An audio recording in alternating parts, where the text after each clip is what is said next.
Well, viewers, on to our top story this week.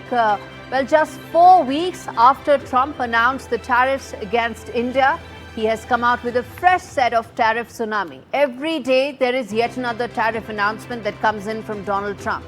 Because for Trump and his administration, weaponizing global trade seems to be the only route and the only tool to address everything that they've promised. From their campaign promises to their big political goals, everything comes down to just weaponizing trade. Now, what are these latest measures? They've been about announcing a 100% hike with regard to specific duties on specific products, and that includes pharmaceuticals. In addition to pharmaceuticals, there are several other categories as well. That includes furniture, fitted furniture, upholstery.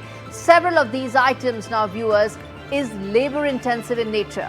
And that's important to note, because in all probability, Americans will struggle to find domestic alternatives to these options, because it's unlikely to be as cheap as some of these are, which are being manufactured in Vietnam, in China, in India, and then being sent across and exported to America. Now, American consumers will probably be, in all likelihood, the real loser, because some of these labor-intensive options are not going to be available.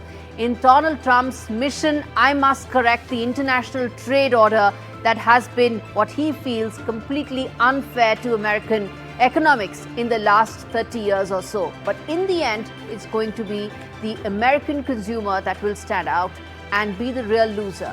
I'm going to now tell you more about the pharmaceutical space, where there has been a fresh tariff that has been levied. And I'm also going to tell you why is it that this time around India is not going to be impacted very majorly, very significantly. Let's put that out for you to understand. Now, there's a 100% levy that has been put on pharmaceuticals, that's correct, but that doesn't include generics. That's the most important part. And India is not manufacturing. In fact, the major bulk of it is generics that India manufactures, where 75% of its exports are largely generic in nature.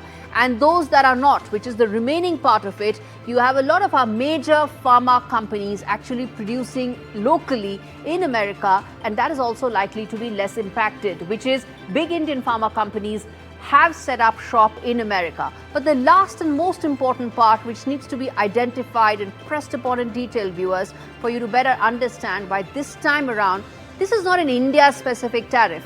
Unlike the 50% that was imposed, which was a Russian oil, because we were importing Russian oil, and therefore we should have an extra 25% levied only on us, this time around that punitive tariff is not there, targeting only India. And that is the single biggest distinction that needs to be kept in mind when we talk about this. This is something that Donald Trump is trying to only protect the American pharmaceutical industry, and hoping that the American consumer will finally see the wisdom in what he's trying to do.